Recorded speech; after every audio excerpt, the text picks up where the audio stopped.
Mental Health Monday with Mick Coyle. Radio City Talk. My name's Mick Coyle. This is Mental Health Monday, back for another week. And we've got really interesting conversations on the way today. Claire Stevens will join us from the Liverpool Mental Health Consortium. They've got their Mad Pride event taking place this week. This year, it's the Circus of the Absurd. We've got the full story on the way. Also, we'll be hearing loads of information about a documentary which is being shown in Liverpool later on this week by the Imagine Independence group as well. So we'll have the team from that on the show and also available on the podcast.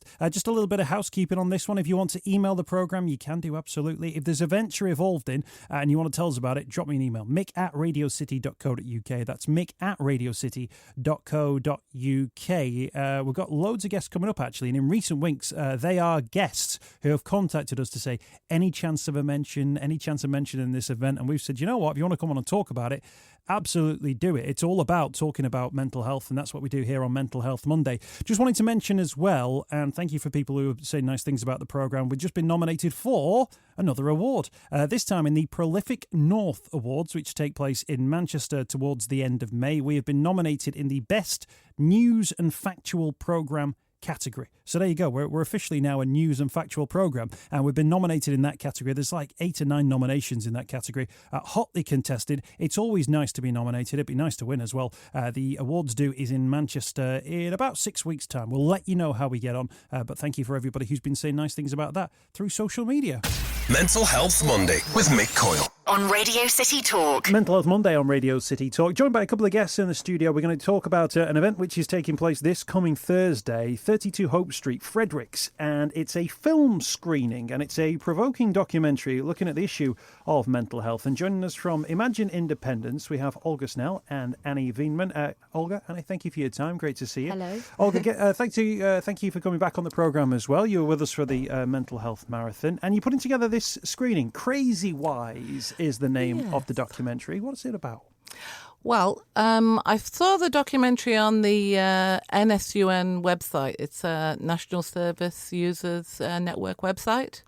And I thought it was very intriguing because it's a film that sort of looks at the traditional wisdom of Indigenous cultures and how they handle mental health and how it's changed. You know, in the West, we work with mental health in a totally different way. And the director of Crazywise, he's gone out and photographed lots of people, Indigenous people, throughout his career, and he realised that people in other cultures looked at mental health in a different manner than we do, and so he thought he would come back and do a film about it. I've got a feeling, now I do not necessarily know, but in layman's terms and having done this show, I've got a feeling we might find from this documentary that the world that we created for ourselves now, particularly in the West, is one which is not particularly great for our mental health, and that people who maybe live different lifestyles, maybe more traditional lifestyles in other parts of the world, maybe don't suffer some of the issues that we suffer from. Well, I don't know. No, I don't think it's as simple as that. I mean, I think, life's not one easy, journey for anybody, I don't think. But I think Indigenous cultures, I think here in the West, we've lost touch with our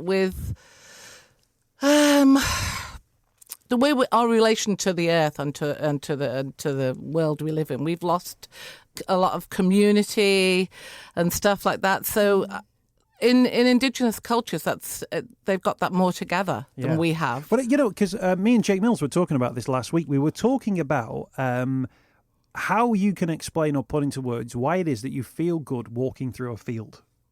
Nature. But it's that nature, it's that connectivity, it's that sense that you're not in an office, you're not indoors, you're not, breathing in air conditioning, you're in a field, and there's something which feels good, and you can't necessarily think this is why it feels good. There's just a sort of naturality to the situation. Well, interestingly, Mick, when I saw the film and I looked it up on the internet and stuff like that, and we decided to show it, I got quite interested in the fact that it was looking at shamanism. So I did look that up because I became interested in it, and I did go to a one-day shamanism sort of workshop, an introduction to shamanism, because it was interesting.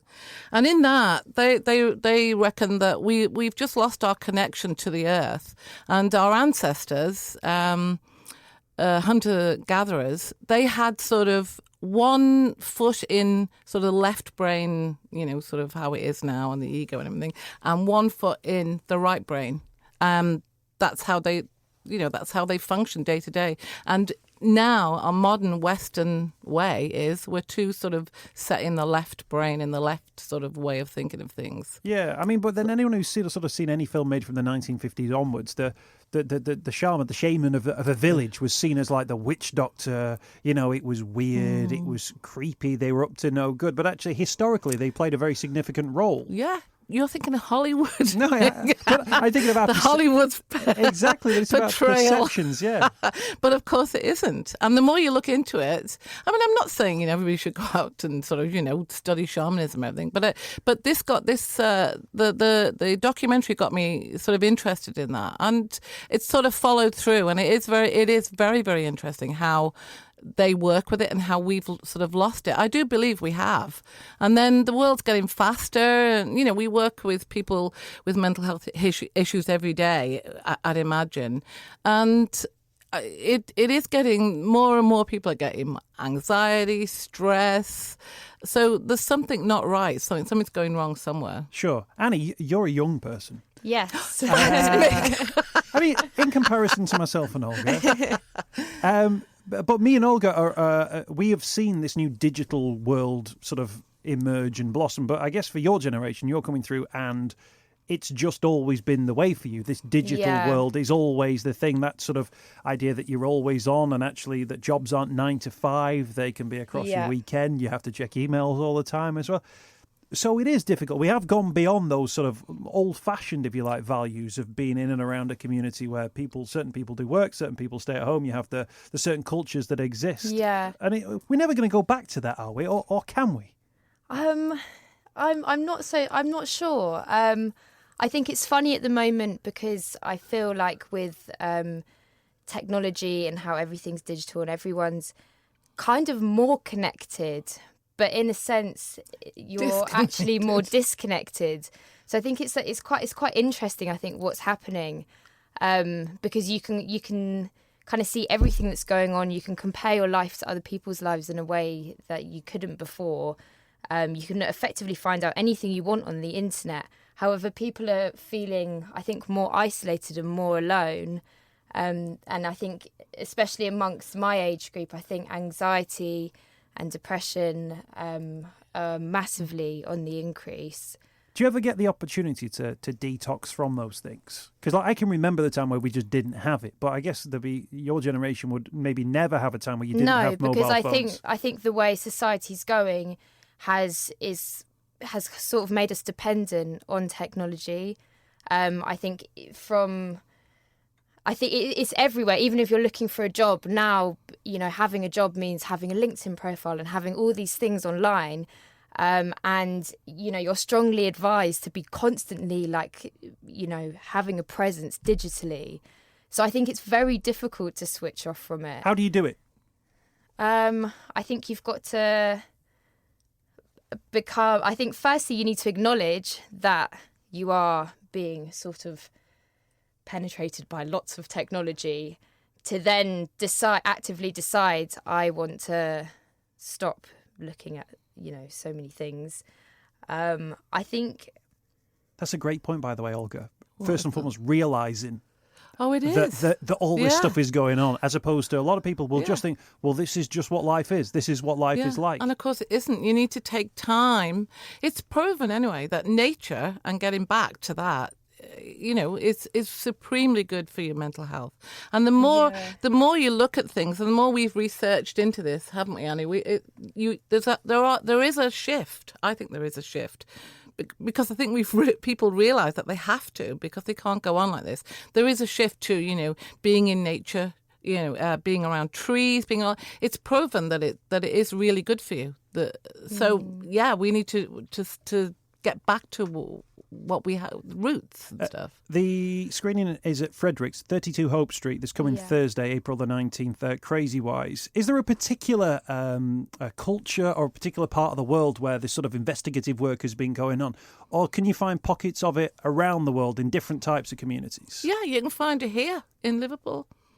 There is a shaman group in Liverpool. Right. There's people who are doing things for themselves as well. People with mental health issues, finding their own way, finding this is how that they want to do, and this is the way of looking at things, and it's good for them. That there is a shift, I think, because people, a lot of the in Crazywise, he examines the medical model. The way he's not saying that all Western medicine is no good. Mental health, it's not good for you, but he wants us to think about it, think how we're dealing with it, and change really. It's a really interesting topic. Crazywise film screening this coming Thursday at 32 Hope Street at Fredericks, getting underway from 6:30, running until 9 o'clock. There's a £5 ticket entry, and you can get tickets via Eventbrite. Have you, since you've been sort of investigating, since you've seen, the film first and foremost, looked at the shamanism idea, have you changed anything about your life? You're obviously already sort of mentally health minded through Imagine Independence. Well, changed my life. I'm already I quite like nature and think it's good for you. And we see people who we work with every day, going out into nature and enjoying it, and it's really good. Like to go into the allotment, it's great for you. Doing stuff like that, going for a walk, getting out. We go out every try and get a walk out in lunchtime. There are things you can do, and I think that's what we should be doing. Do you think there's a generation now growing up, we talked about Annie's experience, who might not get the chance to learn or might not be taught those lessons or the value of those things, taking a break, getting out in nature, putting your phone down, getting away from the rat race? Is it something you need to teach? Yeah, probably. I think Do you so. think so? I think there's probably people that may not be taught that, and that's why it's important for people to actively go out and teach young people that. Definitely. Yeah. Particularly in a city, like young kids. I know that I think I was talking to someone from Croxteth Country Park, and kids don't know where milk comes from. A bottle. But it's one of those. But Annie, if me or Olga showed up, in a school and went, "Hey, put those phones down, kids. There's a whole world of nature out there," would kids not just kind of go? No, because I think. Yeah, potentially.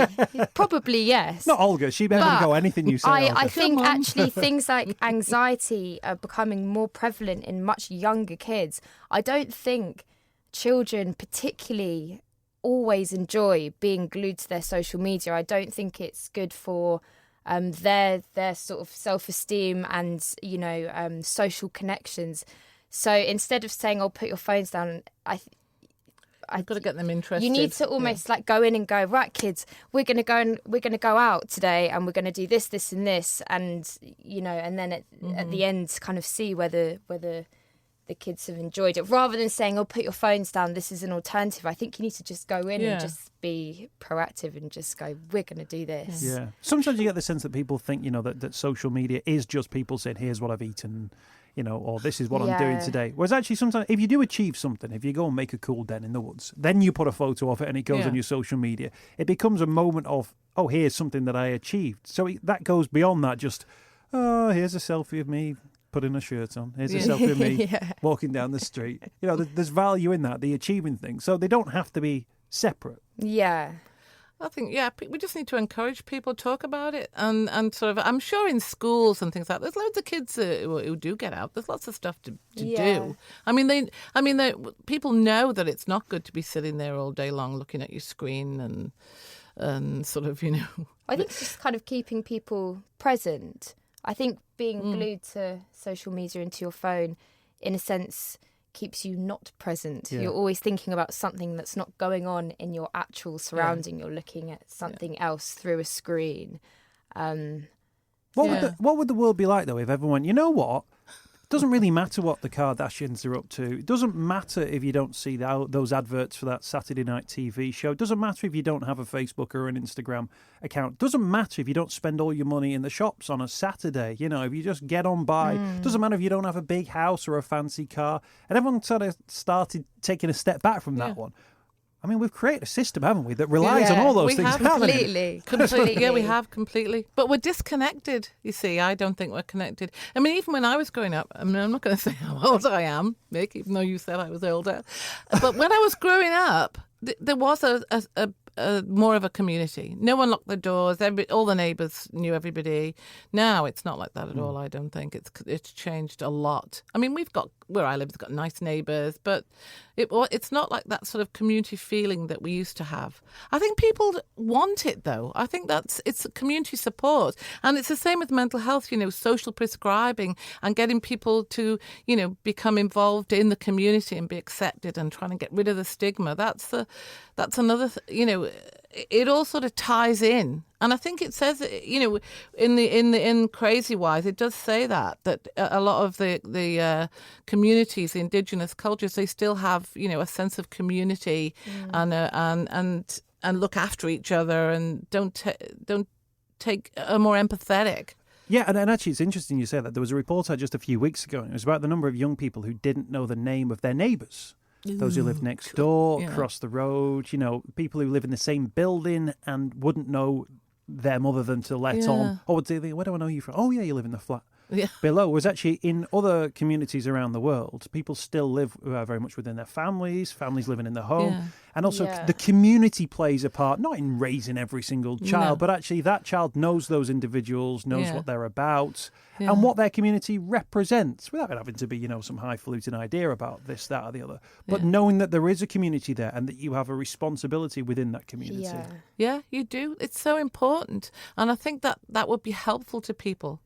Young people who are anxious and depressed and stuff like that. Well, not just young people, but if there was a community and you knew there was help and you could talk to each other, talk and listen to each other, and preventing anyone feeling isolated. Yeah. Because there's nothing worse, than feeling that there's no one who can help you, there's nothing I can do.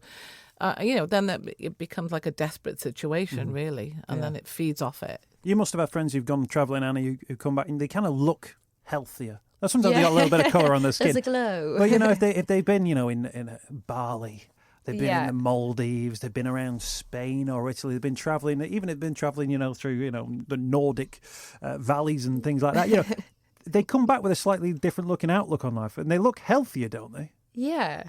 It might just be a good tan, but Well, they've experienced other things, haven't they? But I do think travelling again, going back to sort of technology and stuff, I do think you get a sense of, it's very liberating, like kind of leaving all this, in England with this kind of over-connection. I mean, obviously travelling is still changing a little bit because I think people are now getting really obsessed with like their own travelling Instagram things and Snapchat and... But it is very liberating because I've been travelling myself, going away and actually cutting off from all these sort of like stresses in society here. And so I do think you come back kind of feeling a bit more cleansed, should we say. And then it starts to creep in again, does it? Or do you manage to keep hold of it? Well, then you come home and you realise absolutely nothing's changed and you come home and you think, well, I'm going to make loads of changes myself. You come back, nothing's changed. And then it's quite scary how quickly you fall back into your old routine. Because you've got to play the game of the system with the job and the rent and everything in between. Exactly. I'm sure it's going to be absolutely fascinating film screen. I'm sure many people will check it out as well. Crazywise is the name of the documentary. It's taking place this coming Thursday at Fredericks. That's 32 Hope Street. Tickets are available from Eventbrite and they're £5 ticket entry as well. If people want to find out more information about Imagine Independence, you've been up and running for 40 years now? 40 years, yeah. And we've always questioned the status quo. Brilliant That's stuff. how it started. Olga, thank you for your time. It's always great to see you. I'm sure we'll see you again very soon. Annie, thank you for your time too. Thank you for having Crazywise film screening Thursday, the 19th of April at Fredericks. That's 32 Hope Street. You can be part of that too. It's Mental Health Monday on Radio City Talk. Mental Health Monday on Radio City Talk. with Mick Coyle. Radio City Talk. Let's get Claire Stevens on the programme. Claire, it's great to see you. It's lovely to see you too, and thanks for having me, and congratulations on another nomination. Yay. Very well deserved. We're chalking them up, aren't we? We're doing all right. Claire, it's great to get you on. I think you've been on this programme as many times as anyone else. Almost as many as you, Mick. So there you go.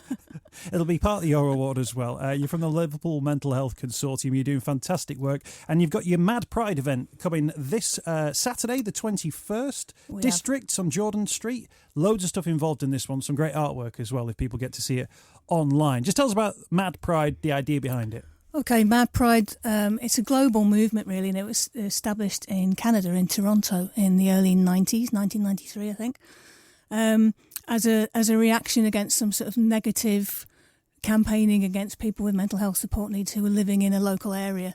And it was a sort of creative response to that, to say we won't be cowed or made invisible by this, but we'll actually sort of stand up and show that we're everyday human beings with creative talents, and we've got stuff to say, and we can say it in a fun way. We've spoken before about sort of taking back some of the language around mental health. This year, the Circus of the Absurd is the sort of the subtitle, if you like, to the Mad Pride event. What does that look like? What does a Circus of the Absurd look like? Well, come down to District on Saturday and find out. And we'll be there between 3 and 9. But it's really sort of, as I say, a celebration of creativity and of reclaiming some of the negative language or slurs that are targeted at people with mental health support needs. So it's going to have a circus theme. We'll have a ringmaster. We'll have circus acts and burlesque going on and music. We'll have some workshops. People can learn to make their own hula hoop and stuff like that. And we're also inviting people to come down in fancy dress with a sort of circusy burlesque theme. I'm going to break the habit of a lifetime and actually get dressed up myself. Really? But people don't have to get dressed up. So if you're sort of anxious about doing stuff like that, I don't want people to feel that they must do that. But it's just all going to be fun. Let's get underway at 3 o'clock. This is at District on Jordan Street. It's the Circus of the Absurd. This is this year's Mad Pride event taking place in Liverpool. In terms of the type of people you want to see down there as well, sometimes people hear the word burlesque and they're thinking it might be adult, but are there, opportunities for young people to come down? Absolutely, it's open to all. There'll be nothing that's inappropriate for a family audience. There'll be music, cabaret, dancing, drumming. We've got sort of local amateur acts as well as professionals, and the headliners, Chanel and the Circus, are actually from Los Angeles, so it's quite a wide range of people. And we've worked with Katoomba drummers on a project called Beat It, which is specifically about drumming for mental health, and those drummers will be performing as part of the parade at the end of the evening with Bring the Fire project, so there'll be light and drumming and opportunities to join in for everybody. Yeah, so please do come along, whether you've got whether you've experienced mental distress yourself or not, or a family member, or anyone can come. It's all free. How do you then make that connection between seeing, drum beats or hearing drum beat, the music, the burlesque shows, the cabaret acts as well? How do you then turn that into the tackling of the stigma, getting people to open up, be more aware of their mental health? Well, one of the things is just that by performing and being creative, it's a way of channeling issues that we may have. It's a great creative outlet for people, but it's also about bringing people together in community, which is another really, really important thing. And there can be a lot of loneliness and isolation, and we know that one of the best ways of staying well is to go out, engage in things and be supportive of each other, and it's certainly going to be a supportive atmosphere. Some of the people will be tackling mental health and stigma in the work that they're performing, but as I say, there'll be nothing that should be worrying to anybody, and it'll certainly be a welcoming atmosphere. I think that's one of the things, isn't it, around mental health, that you think you can put on the events, but it's about people feeling comfortable in showing up there, particularly those people who've maybe never really talked about their mental health or aren't sure about whether or not an event like this is for them. And I guess the sort of thing that you'd be saying is, well, this is for everybody. And, this idea, you stick your head around the door and you look in and, you're not sure what you're going to see. It's about getting people to take those opening steps and actually find that this is a normal event, although it's got this sort of absurd sort of nature to it. That's right. If anyone's feeling nervous or anxious about it, they can always contact us and let us know that they're thinking of coming down, and we'll keep an eye out for them. Everyone there is sort of on board with what it is that we're doing. We've got lots of volunteers who'll be helping us out, and so we'll keep an eye out for people. And if they're looking like they're feeling a bit nervous, we'll go and talk to them. And we'll also be inviting people to put some thoughts and feelings up on a graffiti wall that we're going to have there, looking at what are the sources of stress in their lives and what do they do to kind of stay resilient and well around those. And at the end of the day, our friend Jodie Marr from Mama Tongue, the band who are performing, will be creating a song there and then on the spot based on the things that people have written up. So their lyrics, if you like, will be used in a song that we're going to perform at the end of the event. That's some quick thinking required there. But also in that board that you're going to create, you're going to have like a piece of impromptu street art. Exactly. If you like. Exactly. Have you got time set aside to sort of like carry that somewhere or put that? That'd be really interesting to see, wouldn't it, in terms of what people say and what they offer as potential solutions? Yes, we'll certainly be saving that and using it as part of a wider project that we're doing this year, which we're calling Lunatic Fringe, which is supported by the Wellcome Trust, and we're doing sort of research into communities and community well-being.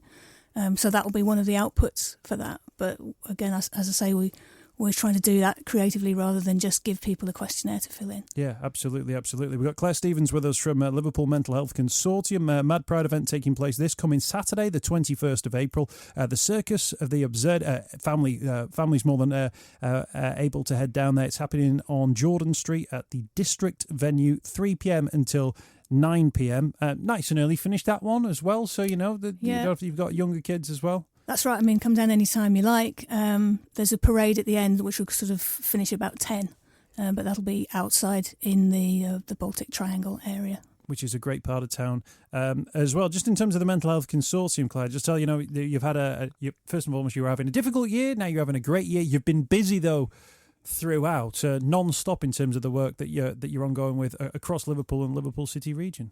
Yep, we're working with other festivals, so this is something that we're putting on ourselves, but we've also got our own festival, Liverpool Mental Health Festival in October, and we're working with 8 other festivals across the course of the year to engage with diverse communities. So we were involved with the Feast of Fire event at St John's Gardens over the Easter weekend, working with our friends at Milap Fest and doing sort of Indian dance and music, which went really well. We're working with Liverpool Pride, the Irish Festival, Wow Fest, Africa Oye, Soul Fest.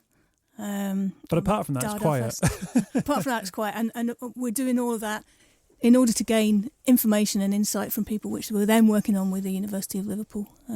So, yeah, it's all going somewhere. What are they saying? What are those festivals saying to you about what they want you to provide or they want you to sort of bring to the party? Or are they just looking to tick a box which says, oh, yes, we're a mental health friendly festival? How does it work and how do those relationships work? I don't think that they're box ticking at all. I think they're aware, as we all are, and as programmes like yours highlight, that in every family, in every friendship group, there are people who have experience of mental distress in one way or another. People find it sometimes difficult to get out to a festival because of anxiety. They want to make the festivals as welcoming as possible, but they also want to address issues within their own communities, be it an African community, an Indian community, the gay community, people with disabilities.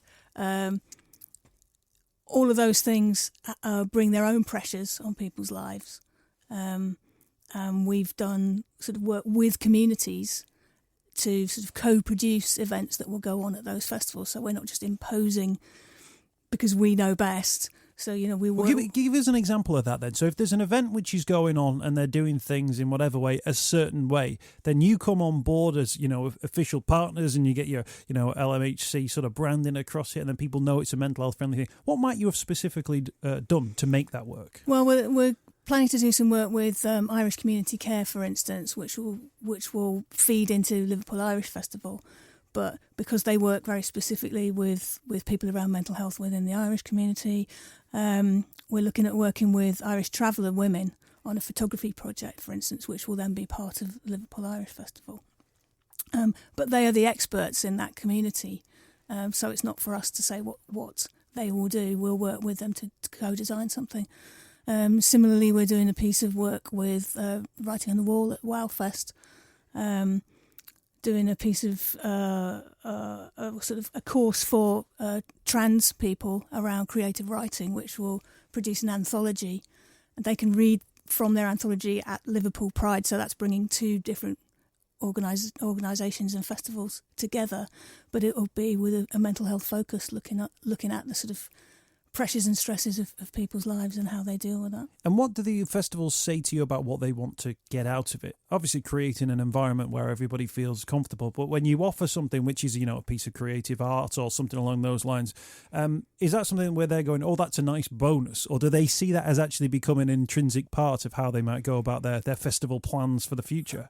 I hope it's the latter. And I think a lot of, when we've been talking to the festivals, they're very aware of some of the issues, particularly in terms of just in their own sector, in the arts sector, that a lot of people work as lone workers. So we're doing some work with Dada Fest, looking at depression in artists and finding it hard to be motivated because they don't have a sort of working group that they work with on a day-to-day basis. They're very isolated.